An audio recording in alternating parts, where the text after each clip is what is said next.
All right, now it gets a little bit funner. I have here a device that has multiple macro mappings on it. If you want to follow along, it's under your live device's instrument racks, ambient and evolving LFO mania. I created a small, simple loop here, 3 or 4 notes to audition this sound. And I'm going to play back, and I'm going to move some of these macros, and let's have a listen.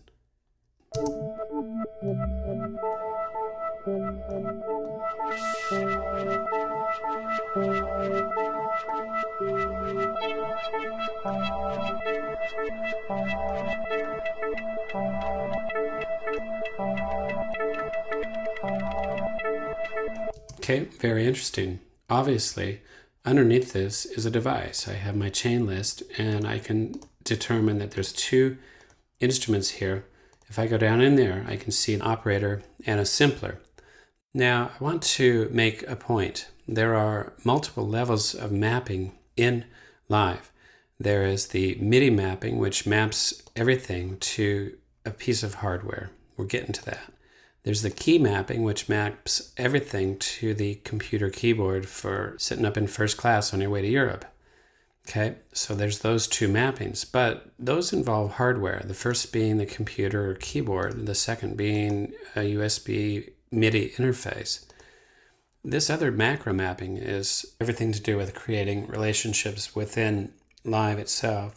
It's kind of like a little puppet show. So you have your puppet, that's your synthesizer, and then you have these little strings. That's the macros. The more intricate your macros are, the more realistic the puppet looks. And it's really the same with these instruments. The more moving parts that they have, the more musical they can sound.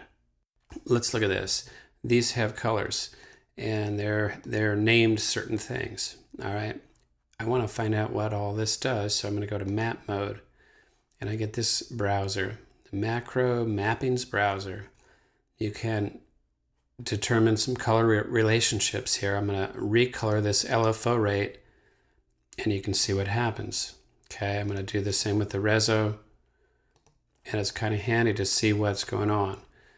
The pink itself shows me everything that is mappable. Okay, and if I go to this operator, I can see a number of things. What's already mapped? Well, the way you tell is this right here. Tone is mapped to the tone knob. Okay, motion mapped to the motion knob.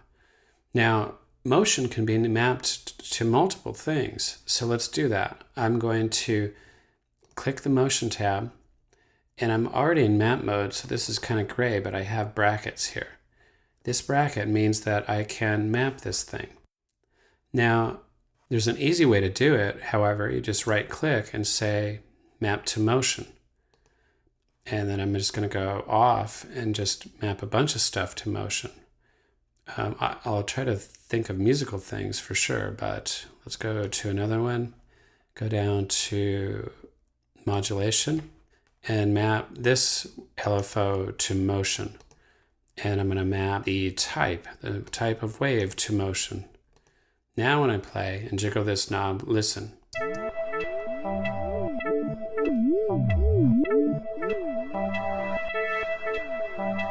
Okay, I'm creating an instrument with an entirely different character.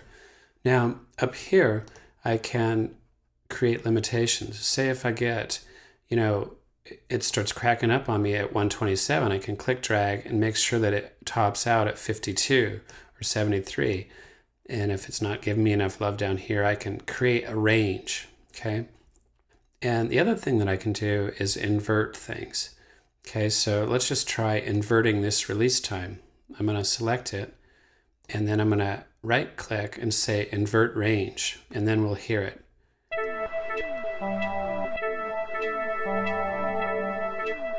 Probably should have picked something that's a little more obvious. So what I'll do is just say motion, LFO, that's an on-off switch. You can see that. Filter envelope, that'll do it. Right click, invert range.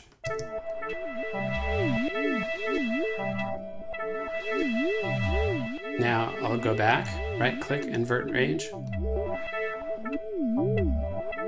Okay, so it's that easy. That is the relationship. When I want to get out of this mode, I just unclick this. And you've already jumped ahead, I'm sure, but you can go in here and map these things to your hardware. There is a little catch though, so if you want to find that out right now, you can skip ahead, but we'll get to it.